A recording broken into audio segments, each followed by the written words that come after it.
Salut à tous, j'espère que vous allez bien. Aujourd'hui, on va vraiment commencer le jardinage en intérieur. Ça fait 2 vidéos qu'on doit commencer, sauf que les 2 vidéos précédentes, l'une était nécessaire, c'était le rappel sur le fonctionnement des plantes, que je vous invite à aller voir si vous n'avez aucune connaissance sur le fonctionnement des plantes, et même si vous en avez, je pense que ça peut vous rafraîchir la mémoire et vous apporter des connaissances supplémentaires. Et la deuxième, c'est un petit vlog où vite fait, en fait j'avais pas trop le temps de faire une vidéo, donc je vous ai vite montré ce que j'avais fait cet hiver. J'avais ressorti des plantes dont je m'étais occupé un petit peu cet hiver, puis après que j'ai abandonné en début d'année, enfin bref. Et aujourd'hui, on va faire nos semis. On va commencer vraiment à jardiner. Donc je vais vous montrer comment je fais, mes méthodes, mes techniques. Ça va être un espèce de guide. Je vais faire pour moi, pour mon appartement, pour ce que j'ai envie, pour cette aventure où j'ai envie de découvrir le jardinage indoor ou en intérieur. Et vous allez pouvoir vous inspirer de cette technique. Alors je dis pas qu'il faut que vous reproduisiez exactement ce que je fais. Évidemment, votre situation va être différente. Vous allez avoir un budget différent, vous allez avoir une place différente, vous allez avoir aussi des goûts différents. Vous n'allez pas forcément semer les mêmes herbes aromatiques que moi ou les mêmes légumes. Je vous donne une vision d'ensemble. Donc on va essayer des choses ensemble et puis voir comment ça évolue sur le temps. C'est ça qui est cool avec cette série. Alors aujourd'hui, on va voir le matériel dont on a besoin. Vous allez voir qu'il n'y a pas grand chose à acheter, qu'on peut se faire pas mal d'éléments, pas mal d'outils, pas mal de matériaux aussi. Je vais vous présenter donc tout le matériel qu'on utilise. Je vais vous présenter aussi les graines. Alors comme je le dis, je ne vais pas vous faire de présentation des variétés. Ça, ce sera à vous de vous adapter, donc on en reparle après. Je vais faire les semis en commentant et en détaillant, en expliquant bien toutes les étapes. Et après, vous n'aurez plus qu'à reproduire ce modèle chez vous, avec les plantes qui vous plaisent, avec les légumes qui vous plaisent, et en fonction de votre situation. Je vous souhaite un très bon visionnage, on se retrouve juste après. Bon, voilà le truc qui me sert de trépied. Alors ça, on s'en fout. Ça, on s'en fout aussi, c'est très joli, ça aussi. Voilà, bon. Pour commencer, il va vous falloir un endroit où vous allez travailler. Si vous n'avez pas d'appartement très grand, essayez de prendre un endroit, je sais pas moi, tout petit, 1 mètre carré, mais un endroit où vous allez pouvoir, que vous allez pouvoir dégueulasser, voilà. C'est pour ça l'intérêt du papier journal que j'ai mis là. Vous pouvez utiliser n'importe quoi, vous pouvez mettre des sacs plastiques, vous pouvez mettre ce que vous trouvez, à partir du moment où vous n'allez pas trop dégueulasser le sol. C'est-à-dire pas comme ça, voilà. Parce qu'évidemment, quand on fait du jardinage, que ce soit en intérieur ou en extérieur, il y a un moment donné, on travaille avec de la terre, donc ça salit. Alors en parlant de terre, c'est pas exactement de la terre, c'est ce qu'on appelle du terreau. Donc c'est ce que vous avez là. Ça, c'est un sac de 25 kg de terreau. Enfin là, il n'y a pas 25 kg, il y en a un petit peu moins. Mais donc c'est du terreau professionnel que j'utilise dans mon jardin, dans mon activité professionnelle. Donc ça, c'est le substrat. Si vous ne savez pas ce que c'est le substrat, j'ai fait une vidéo sur le fonctionnement des plantes. Je vous invite à aller la voir. Vous allez apprendre toutes les bases sur le fonctionnement des plantes, sur leurs besoins, sur leur cycle de vie. Et on va parler aussi, je parle au début un petit peu du substrat. Donc le substrat, c'est la matière où nos plantes vont pousser. En l'occurrence, pardon, du terreau. Je vais un peu enroué. Alors, le terreau, vous allez en trouver dans n'importe quelle jardinerie, à des prix très très variables, en fonction de la qualité évidemment. Comme c'est à peu près la seule chose, ou presque, que vous allez acheter, que vous allez vraiment devoir acheter, parce que vous n'allez pas pouvoir fabriquer du terreau, eh bien, je vous conseille de prendre de la qualité. Vraiment, c'est très important de prendre du terreau de qualité. Bon, en tant que professionnel, on a forcément du terreau de qualité, mais pour avoir à peu près une idée de ce qu'est un terreau de qualité, donc je répète, le terreau, c'est l'endroit où c'est tout c'est la terre qui va servir à accueillir nos plantes, voilà. On met pas de la terre dans nos pots, voilà, tout ça c'est du terreau. Donc c'est le substrat. Pourquoi du terreau? Alors il y a différents types de terreau. Vous allez comprendre pourquoi. Donc sur chaque emballage, que ce soit en jardinerie ou en ligne, vous pouvez très bien acheter ça en ligne. En ligne en plus c'est plus facile, ils vont vous conseiller sur ce qui est bien, ce qui est pas bien. Le terreau, alors là on est sur du terreau de rempotage. Donc le terreau c'est à base à base de tourbe noire, d'argile. Donc des matières organiques décomposées qu'on trouve dans les marécages essentiellement, et de l'argile, donc ça vous connaissez. Ce qui est important à savoir avec le terreau, c'est le pourcentage de matière organique présent. Donc la matière organique, c'est ce qui va nourrir nos plantes, c'est ce qui contient les nutriments et c'est ce qui va être donc la base nutritive de nos légumes. Donc plus il y en a en pourcentage, plus c'est qualitatif.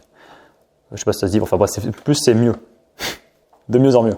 Le pH. Alors le pH, c'est l'acidité. On l'a vu donc dans la vidéo où je montre un petit peu, ça j'en parle dans la vidéo de fonctionnement des plantes. Donc le pH, c'est l'acidité, donc H2O parce que c'est le pH de la solution, c'est du pH qui est présent dans l'eau, parce qu'il faut savoir que dans ce terreau il y a de l'eau présente qui est imbibée par la matière sèche et la matière organique. Et donc le pH, il correspond à 5,8. Donc 5,8, c'est un pH acide. Je rappelle, 7 c'est neutre, au-dessus de 7 c'est basique ou alcalin et en dessous c'est acide. Et 5,8 c'est acide, donc c'est en dessous de 6, c'est pas mal. Mais en fait c'est bien, voilà, c'est un bon pH parce que les légumes ont besoin quand même d'un milieu acide pour évoluer. C'est là où que les éléments nutritifs vont se libérer et vont s'assimiler au mieux dans les plantes, donc c'est un très bon pH. Après, résistivité, bon ça on s'en fout un petit peu, capacité de rétention de l'eau. Capacité de rétention de l'eau en millilitres par litre, c'est 750. Alors bon, pour vos ordres de grandeur, dites-vous que 750 c'est bien. Voilà, si vous avez un chiffre qui se rapproche de 750, c'est bien. En gros, c'est la capacité de rétention de l'eau, c'est quand vous allez arroser, c'est combien en gros, quelle quantité d'eau ça peut accueillir, donc c'est pas mal. Voilà, ça va réduire vos besoins d'arrosage. Masse nette en kilo, bon 25, volume en litre 10, ok. Voilà, donc je fais pas de placement de produit du tout. Bon, pour après, voilà, je vais pas flouter les marques, je m'en fous un peu.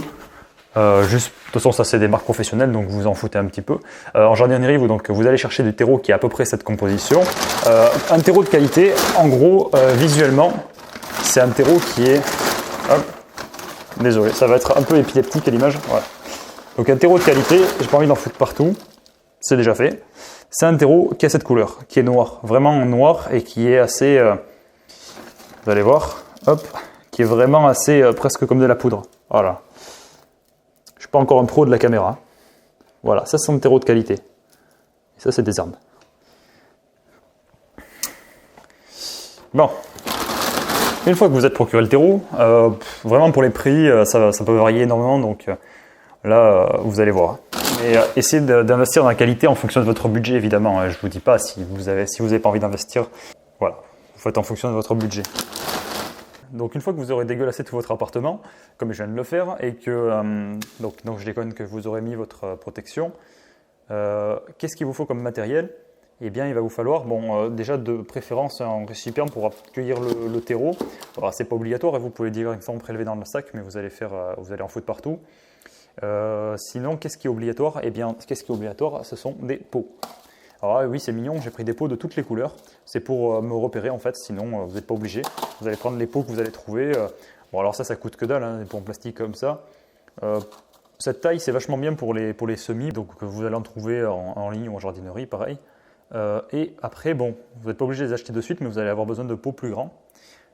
Je vous conseille en intérieur quand même des pots carrés, parce que les pots ronds ça prend de la place et vous perdez une bonne partie de la place avec les coins là que vous perdez.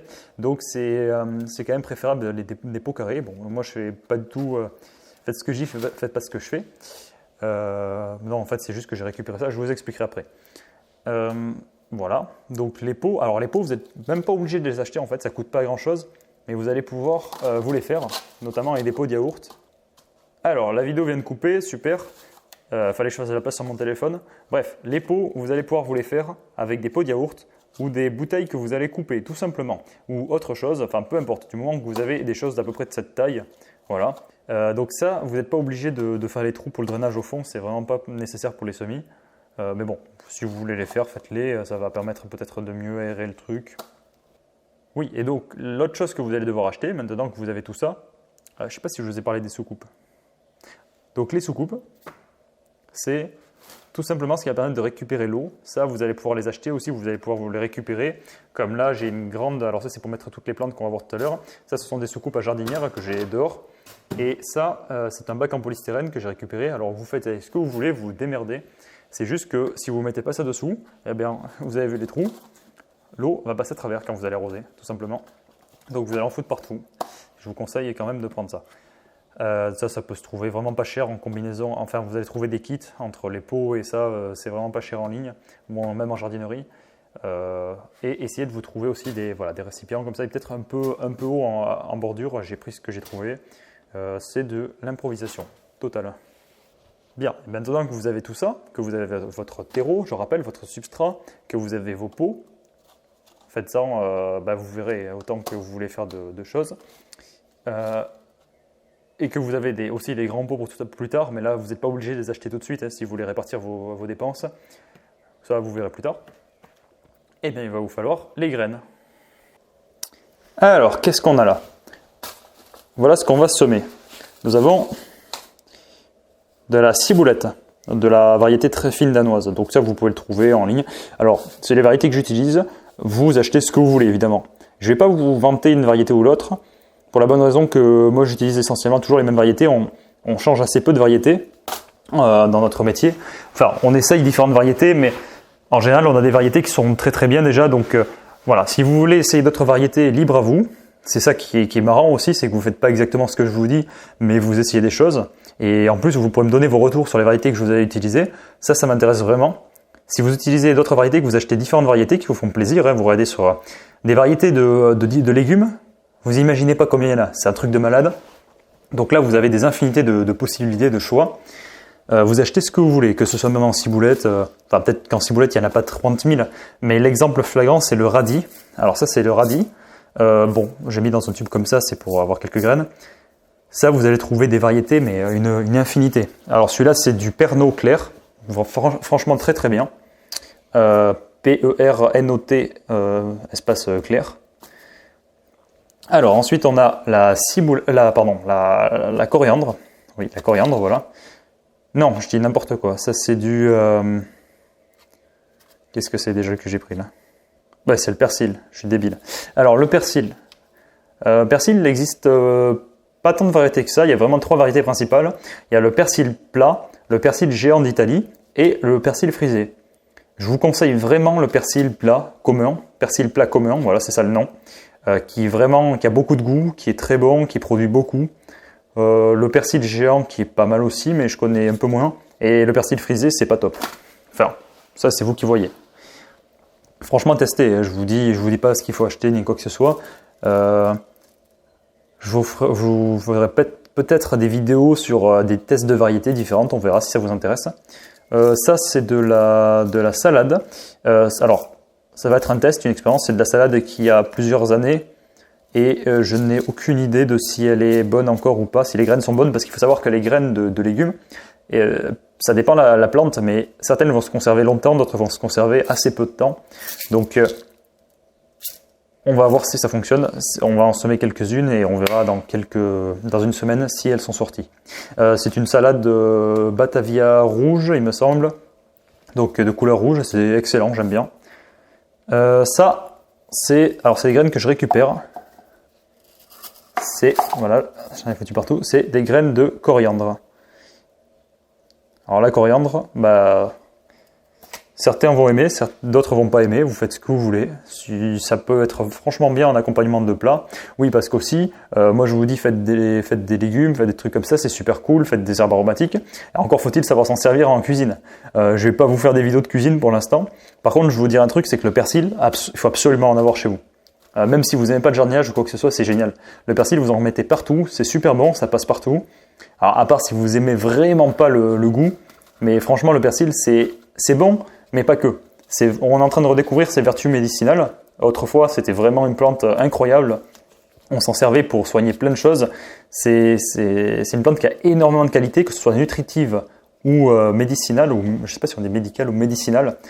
Et donc, c'est une plante incroyable. Elle est riche en plein de minéraux. Ça, c'est ultra riche en vitamine C. C'est 4 fois plus riche que l'orange en vitamine C. Donc, vraiment incroyable. C'est pour les os, pour toute la santé en général, c'est bien. C'est riche en vitamine K aussi. Et puis, ça a beaucoup d'avantages santé. Ça va aider notamment à soigner la mauvaise haleine. Ça va aider à quoi? Ça va aider à soigner les brûlures intestinales, les inflammations, etc. au niveau du bas du ventre et même plus bas. Voilà, il paraît que c'est pas mal même pour les règles douloureuses. Bon, voilà, faut en infusion en général. Bon, je suis pas un spécialiste des plantes médicinales. C'est un sujet qu'il faudrait creuser. Ça m'intéresse pas mal. Si ça vous intéresse, je vais me renseigner beaucoup et je vais faire des vidéos dessus. Enfin, me renseigner, c'est sûr. Après, je ferai des vidéos dessus.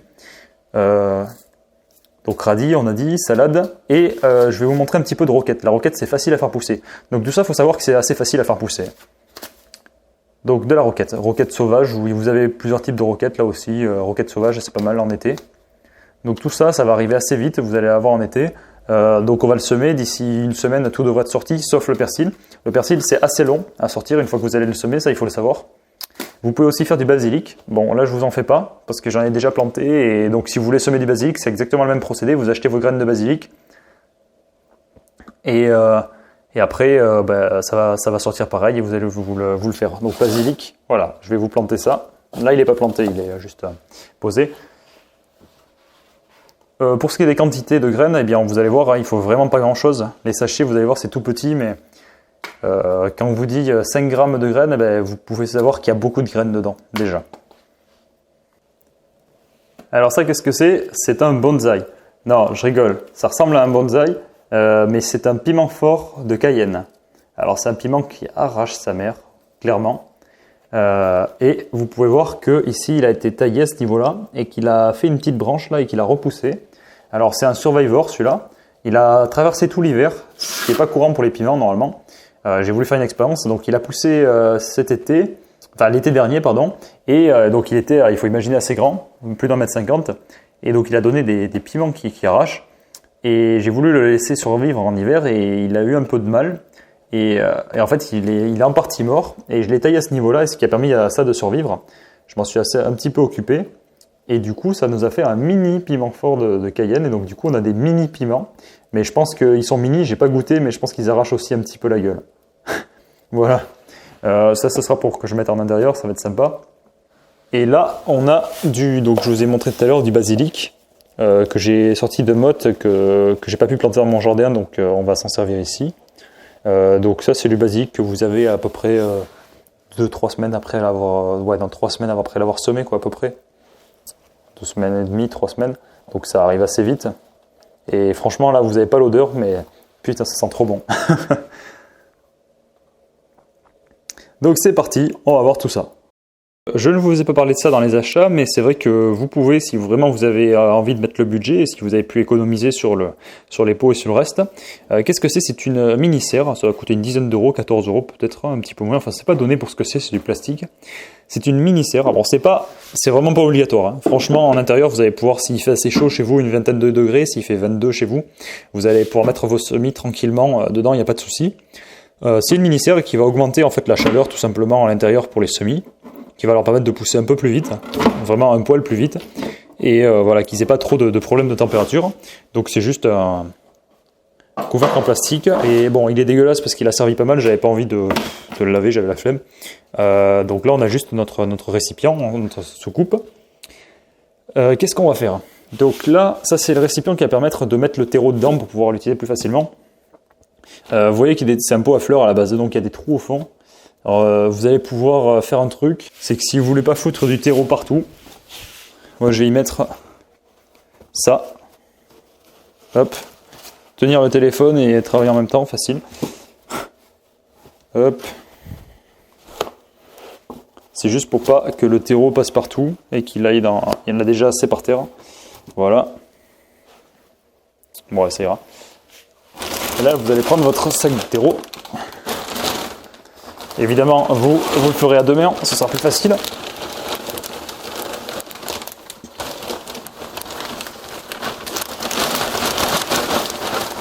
Voilà. Et vous allez en verser un petit peu dans votre récipient. Ce sera plus facile à manipuler. Et il s'est passé exactement ce que j'avais peur qu'il se passe, parce que j'ai pas mis du sopalin partout. Voilà votre terreau qui doit ressembler à ça. Alors comme substrat, il n'y a pas que le terreau, il existe aussi la tourbe de coco. Je ferai peut-être une vidéo dédiée dessus.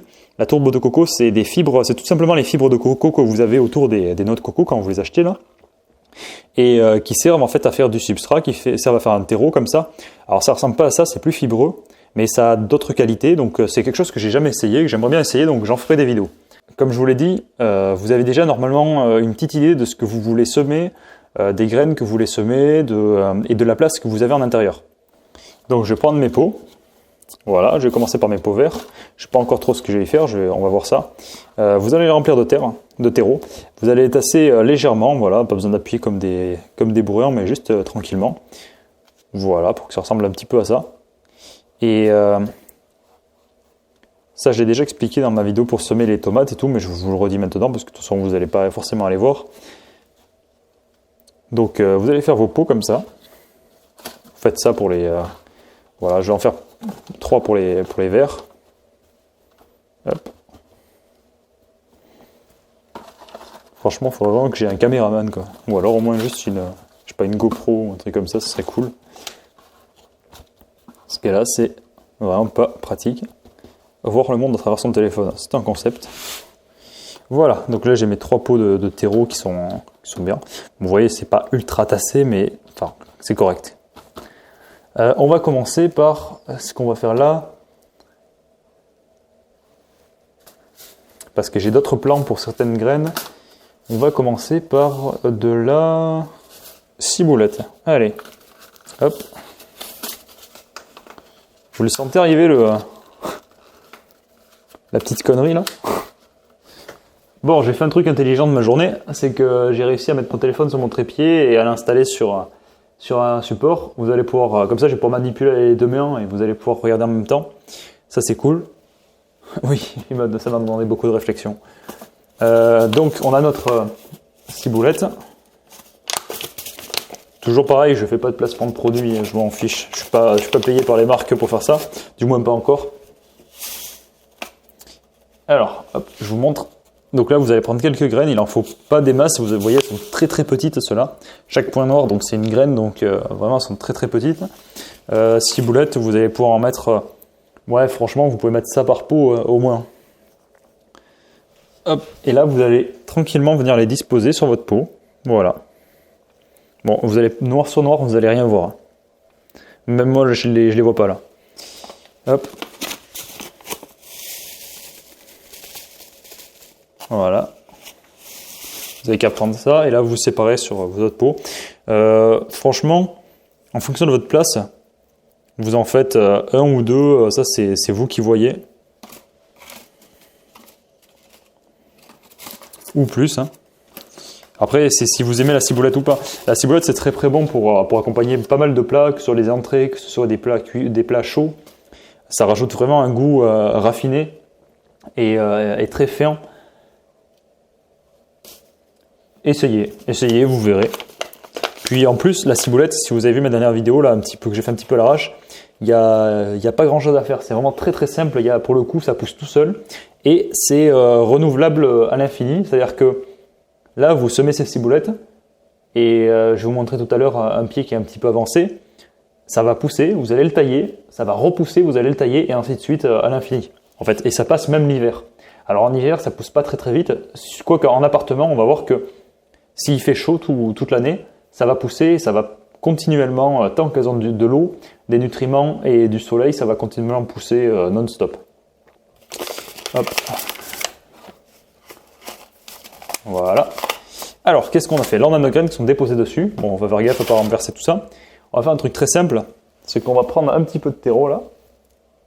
C'est pour ça, je vais peut-être même les mettre directement dedans. Attendez, hop, je vais vous mettre ça devant la caméra.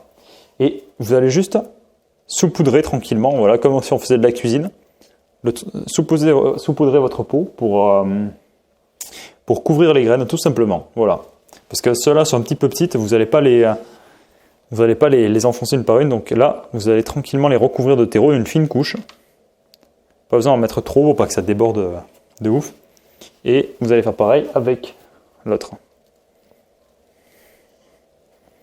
Voilà. Alors il y a déjà pas mal d'humidité dans ce terreau, mais il va falloir qu'on arrose tout ça. Donc, on arrosera après. Là, on a notre ciboulette qui est faite. Si vous n'avez pas des pots de couleur, vous pouvez vous le marquer, comme ça vous n'allez pas oublier. Je vous rassure, on oublie très très vite ce qu'on a fait. Même nous, même en tant que professionnel, ou alors c'est la mémoire qui flanche, mais on oublie très très vite. Qu'est-ce qu'on va faire en pot ensuite? Tout ce qui est persil, tout ça, non. Je vais vous montrer après comment je vais faire. C'est une autre stratégie. Ce qu'on peut faire en pot, c'est la salade, évidemment. Alors, comme je vous ai dit, cette salade, je ne sais pas si elle va sortir ou non. Ah, super. D'accord, le truc il est scellé en fait. Je sais même pas comment j'ai fait pour l'ouvrir.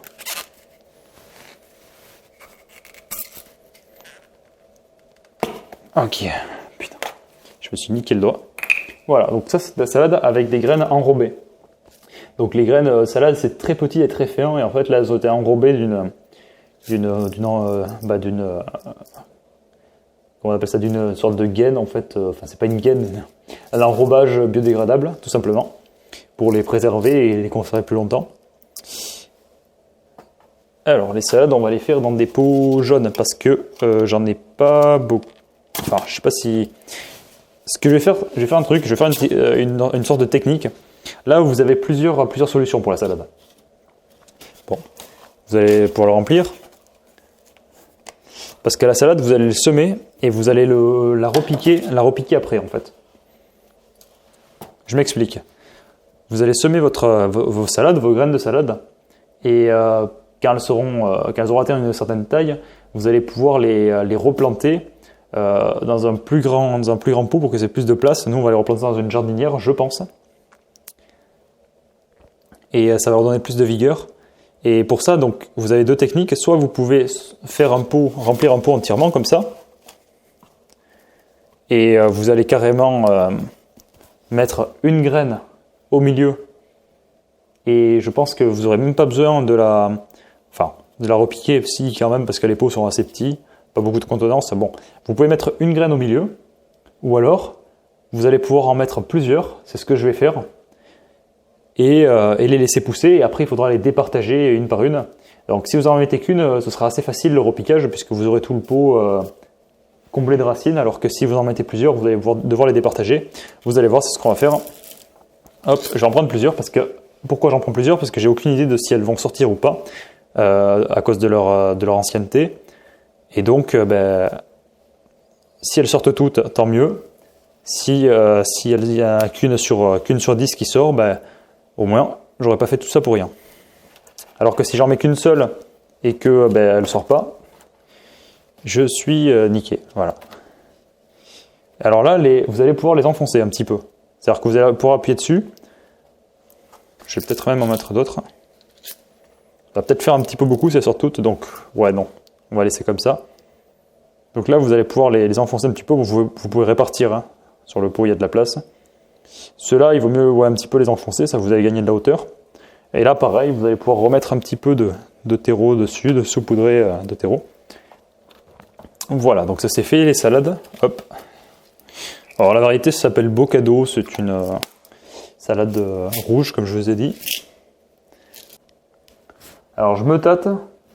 Alors maintenant, je me tâte si je fais la roquette directement dans une jardinière ou si je fais la roquette dans un pot.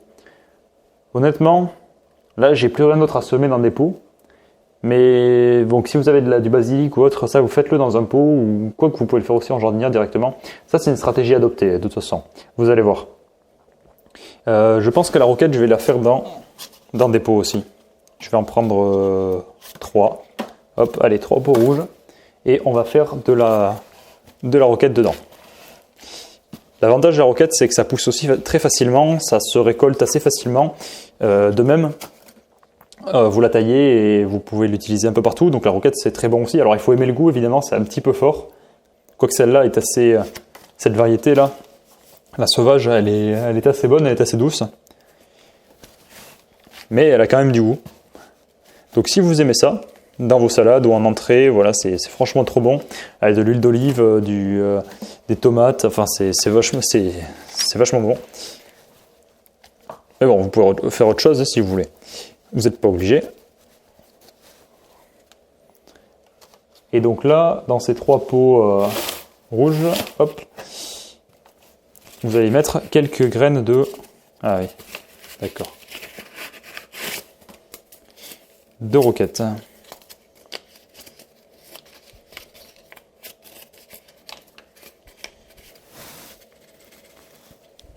Ok, donc là, les graines sont vraiment ultra méga petites. Genre vraiment, c'est une folie. Et vous allez pouvoir en mettre quelques-unes, pas des tonnes, genre peut-être une quinzaine par pot. Je pense que ça suffira largement. Ok, on va essayer de remettre le reste. Ouais, c'est bon. C'est vraiment tout petit. Et la roquette, c'est bien, mais le problème, c'est qu'à un moment donné, arrivé, surtout maintenant en été, elle va monter très vite, elle va monter en fleurs. Monter en graines, pardon. Enfin, monter en fleurs, monter en graines, c'est pareil. En gros, elle va faire des fleurs et elle va avoir envie de faire des graines et donc elle sera plus capable de faire assez de tiges et bref, il faudra en ressemer. Donc là, pour la roquette, c'est pas annuel, quoi. Il faut en ressemer assez régulièrement en printemps-été. Voilà, bon, mais on a tout ça. Oui, on va pouvoir aussi les recouvrir, c'est l'idéal. Hop. Tout simplement, voilà, on s'embête pas. Après, vous allez pouvoir planir un petit peu. Et maintenant, on va arroser tout ça. Alors, pour arroser, vous allez me demander, mais comment je fais Eh bien, vous n'êtes pas obligé d'acheter un arrosoir, parce que je pense qu'avoir un arrosoir en appartement, ça fait un petit peu bizarre, et puis c'est pas le top. Donc, je vais vous montrer comment on fabrique un arrosoir. Oui, je vais vous montrer ça. Alors, pour fabriquer un arrosoir, c'est très très simple. Vous allez vous prendre une espèce de grille ou n'importe quoi comme ça. Là, c'est un truc de cuisine dont je me sers jamais.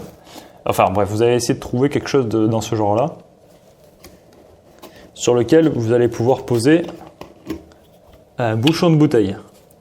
Et évidemment, vous avez la bouteille à côté. Vous allez prendre ça.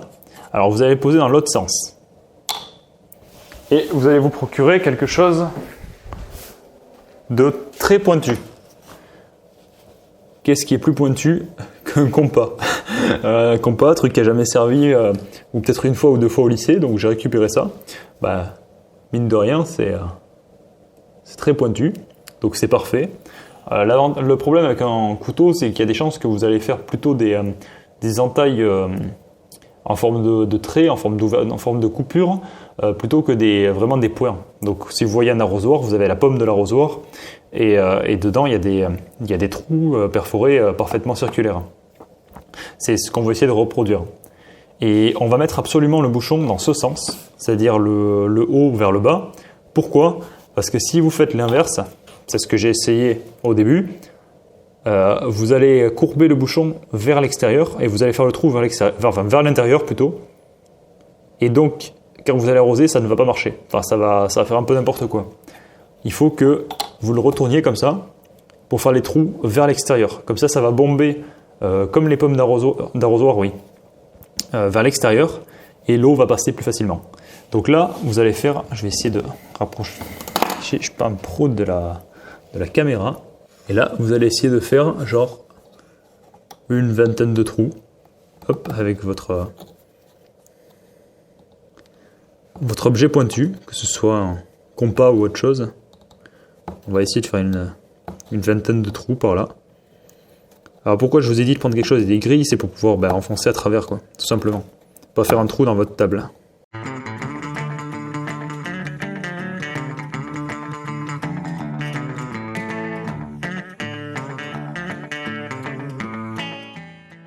Ok, et vous voyez, je ne sais pas si vous voyez un petit peu, c'est un petit peu bombé, voilà, c'est vers l'extérieur.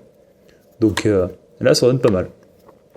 Si vous avez vu ma vidéo sur le fonctionnement des plantes, vous comprendrez que pour germer, une plante a besoin d'eau et de chaleur. Et donc, il faut conserver une certaine humidité au départ pour que les graines puissent lancer la germination. Donc, vous avez votre bouteille percée, tout simplement, votre arrosoir do it yourself. Et là, alors faites ça dans votre évier parce que sinon vous allez en foutre partout. Voilà, ça va tranquillement arroser. Il faut que ce soit le moins violent possible.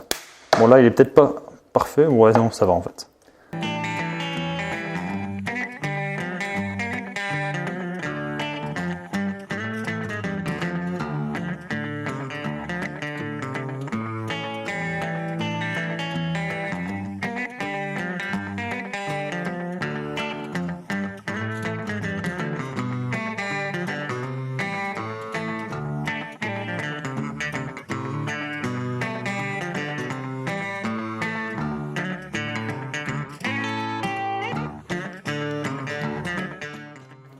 Et voilà.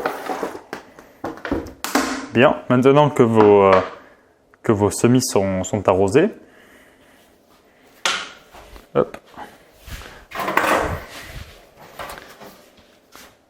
Si vous avez ça comme moi, vous allez pouvoir le mettre dessus, sinon peu importe. Hein.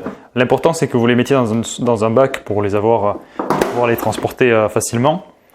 Alors maintenant, vous allez les mettre à un endroit où il y a le plus de chaleur dans votre appartement. Alors évitez de le mettre directement au contact d'un radiateur ou autre chose. C'est pas qu'il y ait trop de chaleur, c'est que eh bien, ça va très vite évaporer de l'humidité qui est dans les pots. D'où l'avantage d'un système comme ça. Là, l'humidité va rester à l'intérieur, mais sinon, l'humidité va très vite partir à côté d'un radiateur. Donc essayez de les mettre à un endroit où il fait chaud, mais où vous allez pouvoir conserver une certaine humidité. Voilà.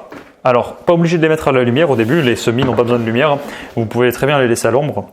D'ailleurs même c'est mieux pour garder, comme on disait, l'humidité. Donc là je vous conseille de les mettre à l'ombre de préférence, pour éviter, à l'ombre on s'entend, tant que c'est pas exposé directement à la lumière, ça va éviter une perte de